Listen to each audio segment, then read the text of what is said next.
అప్పుల బాధలు వెంటాడుతున్నాయా? అయితే 6JVR వారి జాతిరత్నాలు ధరించండి. నమస్తే, వెల్కమ్ టు మనం టీవీ. నేను మీ పవన్ బేస్వాడ. మనతో పాటు సీనియర్ జర్నలిస్ట్ కట్ట కార్తిక్ గారు ఉన్నారు. ఆయనతో మాట్లాడదాం. అన్న నమస్తే. నమస్తే పవన్. రేపు కేసీఆర్ కాళేశ్వరం కమిషన్ ముందు హాజరు కాబోతున్నారు. మాజీ ముఖ్యమంత్రిగా మారిన తర్వాత ఆయన ఎదుర్కోబోయేటటువంటి మొట్టమొదటి విచారణది. ఇప్పటికే గత ప్రభుత్వ హయాంలో మంత్రివర్గంలో పనిచేసినటువంటి ఈటెల రాజేందర్, ఆ తర్వాత భారీ నీటిపారుదల శాఖ మంత్రిగా పనిచేసిన హరీష్ రావులు ఇద్దరు విచారణకు హాజరయ్యారు.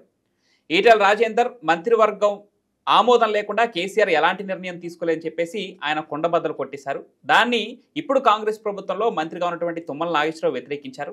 అది వేరే విషయం. ఇక హరీష్ రావు వాళ్ళు అడిగిన ప్రతి ప్రశ్నకు సమాధానం ఇచ్చాను, అంతకుముందే పవర్ పాయింట్ ప్రజెంటేషన్ ఇచ్చానంటూ ఆయన కూడా క్లారిటీ ఇచ్చారు. ఇప్పుడు రేపు కేసీఆర్ ఎలాంటి ప్రశ్నలు ఎదుర్కోబోతా ఉన్నారు, ఆయన సమాధానం ఎలా ఉండబోతుంది అనుకోవచ్చు.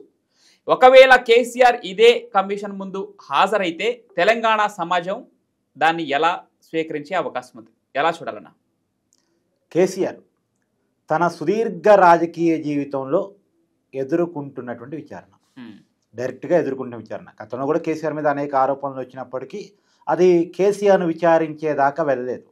నువ్వన్నావు మాజీ ముఖ్యమంత్రి అయిన తర్వాత కేసీఆర్ ఎదురవుతున్నటువంటి మొట్టమొదటి విచారణ అని. కాదు, ఆయన సుదీర్ఘ రాజకీయ జీవితంలోనే ఇంత పెద్ద విచారణ ఎప్పుడు ఎదుర్కోలేదు. డైరెక్ట్గా ఒక కమిషన్ ముందు కూర్చొని తన సమాధానం చెప్పాలని పరిస్థితిని కేసీఆర్ ఎప్పుడూ ఎదుర్కోలేదు. నిజానికి గతంలో అనేక సార్లు ఇదే కాళేశ్వరం కమిషన్ ఈ కమిషన్గా నియమించబడ్డ తర్వాత నోటీసులు ఇచ్చింది. 5 సార్లు ఇచ్చినాను.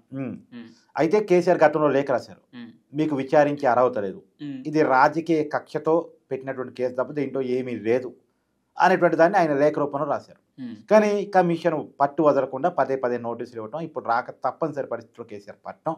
కేసీఆర్ మొన్న కొంత టైం కూడా కావాలనగానే 11వ తారీఖు 5వ తారీఖు హాజరు కావాలి నిజానికి, కానీ 11వ తారీఖుకి టైం ఇవ్వటం, ఇవన్నీ జరిగినటువంటి పరిణామాలు. సరే, ఏది ఏమైనా కేసీఆర్ విచారణకి హాజరవుతాడు. హాజరైతే తెలంగాణ సమాజం ఏ రకంగా చూసుకుంటుంది. కానీ ఇప్పుడు ప్రస్తుతం ఉన్నటువంటి పరిస్థితి, కేసీఆర్ కూడా మామూలుడు కాదు. కేసీఆర్ సైలెన్స్ వెనకాల కూడా ఒక వ్యూహం ఉంటుంది. ఆ వ్యూహం ఎలా ఉంటుందంటే ప్రధాన్ని తనకు అనుకూలంగా మార్చుకోవాలి, ప్రధాని నుంచి తనకంటూ ఒక మార్క్ వేసుకోవాలి, తన తరపున ప్రజల్ని తిప్పుకోవాలి. ఇప్పుడు కేసీఆర్ గతంలో కాళేశ్వరం విచారణ కనుక హాజరయ్యి ఉంటే అప్పుడు కేసీఆర్ మీద జనంలో ఉన్న కోపం వేరు. కేసీఆర్ కుటుంబం మీద కోపంతో, కేసీఆర్ వ్యక్తిత్వం మీద కోపంతో, కేసీఆర్ అందుబాటులో ఉంటుంది అనే దాని కోపంతో, అంటే కేసీఆర్ ఒక రాచరికపు మైండ్ సెట్తో ఉన్నాడు అనేటువంటి ఒక ఆలోచనతో ఆ రోజు ఓడించారు. కానీ ఆనాడు ప్రజల భావనకి ఈనాడు ప్రజల భావనకి చాలా తేడా వచ్చింది. ఈనాడు ఏమనుకుంటున్నారు, తప్పో ఒప్పు కేసీఆరే మంచి, కేసీఆరే కరెక్ట్. ఎందుకంటే ఇప్పుడున్న కాంగ్రెస్ ప్రభుత్వానికి పరిపాలన రావట్లేదు, పరిపాలన చేత కావట్లేదు, సంక్షేమ పథకాలు సరిగా ఇవ్వలేకపోతున్నారు, అభివృద్ధిని ముందుకు తీసుకెళ్ళలేకపోతున్నారు. హైదరాబాద్ బ్రాండ్ మీద తగ్గింది, పరిపాలన సాగట్లేదు, ఏ పథకం కూడా సరైన కోణంలో అమలు జరగట్లేదు, చాలా పథకాలు ఇంతవరకు స్టార్టే కాలేదు. ఇప్పుడు ఉదాహరణకి రైతు భరోసా ఉంది, అది సరైన టైంలో పడి ఉండేది కేసీఆర్ కనుక అధికారంలో ఉంటే అనే దానికి మైండ్ సెట్స్ వచ్చాయి. ఈ టైంలో కేసీఆర్ విచారణకు హాజరయ్యానుకో, చూసారా కేసీఆర్ మీద కక్ష సాధింపుతో విచారణ పిలుస్తున్నాడు, అరెస్ట్ చేయాలని ప్రయత్నం చేస్తున్నారు, కేసీఆర్ ఇరికించాలని చూస్తూ ఉన్నారు అనే భావన జనంలోకి వెళ్ళింది. అదే కేసీఆర్ మీద ప్రజల్లో ఒక నెగిటివ్ నేరేషన్ టైంలో కనుక కేసీఆర్ విచారణ హాజరైతే తెలంగాణ డబ్బులన్నీ తగలబెట్టేశాడు, తెలంగాణకి అన్యాయం చేసి పడేశాడు, డబ్బులు పెద్ద ఎత్తున దోచేశారు కాళేశ్వరం పేరుతో. అది కేసీఆర్ కుటుంబం డబ్బులు కమిషన్ రూపంలో పొందటానికి ఏర్పాటు చేసుకున్న ప్రాజెక్టు తప్ప తెలంగాణ ప్రజల కోసం ఏర్పాటు చేసిన ప్రాజెక్ట్ కాదు అనేది గతంలో ఉండేది. కానీ ఇవాళ కాళేశ్వరం ప్రాజెక్టు చాలా మంచి ప్రాజెక్టు, ఈ ప్రపంచంలోనే అతిపెద్ద ఎత్తిపోతల పథకం.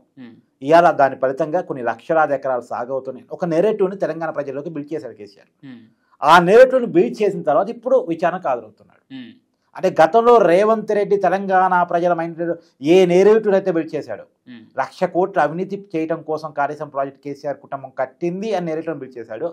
ఆ నెరేటివ్ను బద్దలు కొట్టి ఇది అవసరమైన ప్రాజెక్టు, ఈ ప్రపంచంలో అతిపెద్ద ఎత్తిపోతల పథకం, ప్రపంచంలో అందరూ పొగుడుతున్నటువంటి ప్రాజెక్టు, ఇది లక్షలాది ఎకరాలకు నీరిచ్చే ప్రాజెక్టు, ఏదో మేడిగడ్డ దగ్గర ఏదో ఒక పిల్లర్ కుంగిందను, ఒక చోట ఏదో బోరు కొట్టకపోయిందను, ఇలాంటి సిల్లీ కారణాలు చూపించి మొత్తం ప్రాజెక్ట్ని కాంగ్రెస్ పార్టీ అవహేళన చేస్తుంది, అన్యాయం చేస్తుంది, కేసీఆర్ని దోషం చేస్తుంది అనేటువంటి ఒక నేరేటివ్ని ఇప్పుడు తెలంగాణ సమాజంలో కేసీఆర్ బిల్డ్ చేశాడు.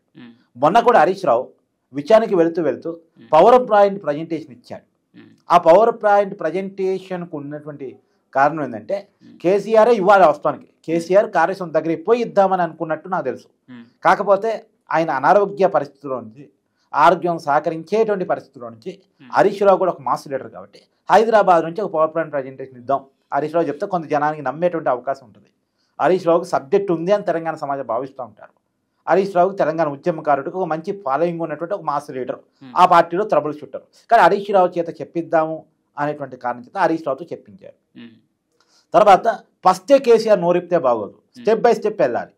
అందుకని హరీష్ రావుతో మొట్టమొదటిగా చెప్పించారు రేపటి రోజున కేసీఆర్ ఒక ప్రజెంటేషన్ పెట్టవచ్చు కాక. ఇది కేసీఆర్ విచారణకు ఆదరై వచ్చిన తర్వాత అసలు కార్యక్రమం ప్రాజెక్ట్ ఉంది. గతంలో నేను అసెంబ్లీలో చెప్పింది ఉంది, ఇంకా గతంలో అసెంబ్లీలో పవర్ పాయింట్ ప్రజెంటేషన్ కేసీఆర్ ఇచ్చారు. దానికి చెప్పింది ఉంది. ఇవాళ ఆ ప్రాజెక్టు వల్ల ఎన్ని లక్షల ఎకరాలు సాగవుతూ ఉన్నాయి.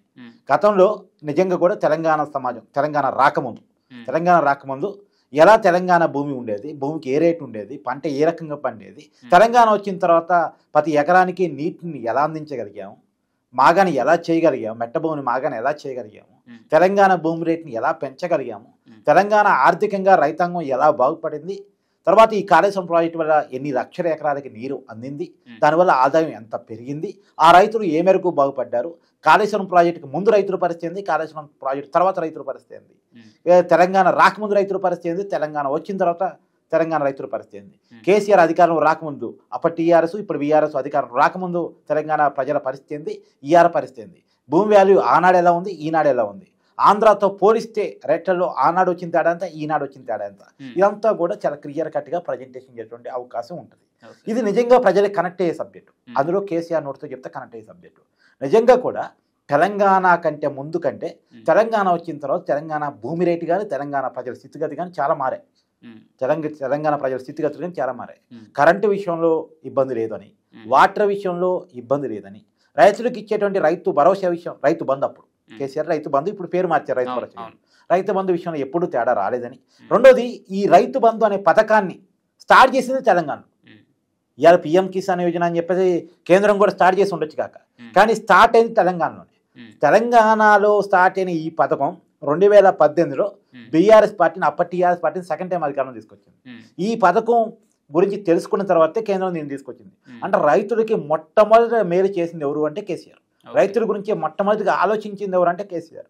రైతులని తెలంగాణ సమాజంలో బాగు చేసింది ఎవరంటే కేసీఆర్. పెట్టుబడి పెట్టే సమయంలోనే పెట్టుబడి సాయాన్ని అందించినటువంటి వ్యక్తి కేసీఆర్ అనే దాన్ని బలంగా తెలంగాణ సమాజంలో తీసుకెళ్లారు. అంటే కేసీఆర్ కాలం కలిసి వచ్చింది. రేవంత్ రెడ్డి మీద ఉన్న వ్యతిరేకత కలిసి వచ్చి కేసీఆర్ ఏం చేయకుండానే కేసీఆర్ పాజిటివ్ అయింది. ఆ నేరేటివ్ బిల్డ్ చేయడానికి అవకాశం వచ్చి పడింది. సో కాబట్టి ఇప్పుడు కేసీఆర్ నిజంగా విచారణ కాదైతే ఇది కక్షపూరితంగానే తీసుకునేటువంటి అవకాశం ఉంటుంది. రెండోది సహజంగా కూడా కేసులైనా అవినీతి అయినా నేరమైన రెండు రకాలుగా ఉంటుంది పవన్. ఒకటి డైరెక్ట్గా ప్రజలకు తెలిసే నేరం, ప్రజలు ఇన్వాల్వ్ అయిన నేరం, ప్రజల కళ్ళ ముందు జరిగిన నేరం, ప్రజల కళ్ళ ముందు జరిగిన అవినీతి. రెండోది ప్రజలకు తెలవకుండా, ప్రజలు ఇన్వాల్వ్ కాకుండా ప్రజలకు తెలవకుండా జరిగిన అవినీతి. ఇప్పుడు మద్యం స్కామ్ జరిగిందనుకో, ప్రజలు దాంట్లో భాగస్వామ్యం అవుతారు. ఎందుకంటే ఆ మందు తాగేది ప్రజలు కాబట్టి డైరెక్ట్గా కొనుగోలు చేస్తారు కాబట్టి వాళ్ళ కళ్ళ ముందు కనపడింది అది. ఇప్పుడు కాళేశ్వరం ప్రాజెక్టులో జరిగిన అవినీతి ప్రజల ముందు కనపడదు, ప్రజలు డైరెక్ట్గా భాగస్వాములు కారు. ఒక ప్రాజెక్టు ప్రభుత్వం కడతా ఉంటుంది, దాంట్లో ఏదో కమిషన్లు పోతూ ఉంటాయి. ఇప్పుడు ప్రజలకు ఉండే సహజమైన భావన ఏంటంటే ఏ పాలకుడైనా, ఏ ప్రభుత్వం అయినా, ఏ రాజకీయ నాయకుడైనా, ఏ పథకం పెట్టినా, ఏ ప్రాజెక్ట్ ఉన్నా దాంట్లో ఎంతో కొంత కమిషన్ రాజకీయ నాయకులు తింటారు అనే ఒక సహజమైన భావనకి ప్రజలు వచ్చేసారు. అవినీతిని కామనైజ్ చేశారు. అందులో ప్రజలకు డైరెక్ట్గా భాగస్వామ్యం లేని అవినీతిని ప్రజలు వదిలేశారు. ప్రజల కళ్ళ ముందు వాళ్ళు సఫర్ అవుతూ జరిగే అవినీతిని మాత్రమే వాళ్ళు పట్టుకుంటున్నారు.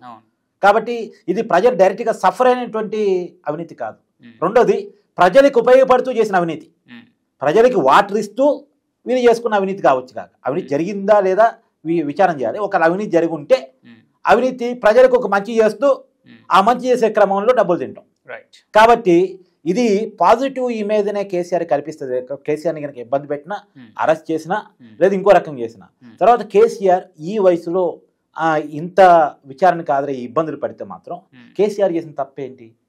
తెలంగాణ కోసం ప్రాణాన్ని ప్రణంగా పెట్టి అమరనిరాహార దీక్ష చేయటమా, తెలంగాణ సాధించి పెట్టడమా, మాగాన్ని భూమిని మెట్ట భూమిని మాగాని భూమి చేయటమా, రైతులకి రైతు బంధు ఇవ్వటమా, రైతు బీమా చనిపోయిన తర్వాత కూడా ఆ కుటుంబానికి ఇవ్వటమా, తెలంగాణ వ్యవసాయ రంగాన్ని పంట దిగుబడిని పెంచటమా, తర్వాత తెలంగాణ భూమి రేటుని పెంచటమా, రైతును నిట్టారుగా నించోబెట్టడం, ఆత్మహత్యలు లేని తెలంగాణని నిర్మించటమా అనే ఒక నేరేటుని బీఆర్ఎస్ పెద్ద ఎత్తున జనాలు తీసుకెళ్ళింది. అది నిజంగానే జనంలోకి ఒక పాజిటివ్ ఇమేజ్కి సానుభూతిని క్రియేట్ చేసి పెట్టింది. కాబట్టి ఇది కేసీఆర్కి ఒక రకంగా మంచి పరిణామం తప్ప చెడు పరిణామం కాదు. సో కాబట్టి కేసీఆర్ చాలా తెలివిగా తనకు వ్యతిరేకత ఉన్న సమయంలో విచారణ స్కిప్ చేసి తనకు పాజిటివ్ ఇమేజ్ బిల్డ్ అయ్యే టైంలో విచారణకు హాజరవుతున్నారు. ఓకే, రైట్ అన్న, థ్యాంక్ యూ.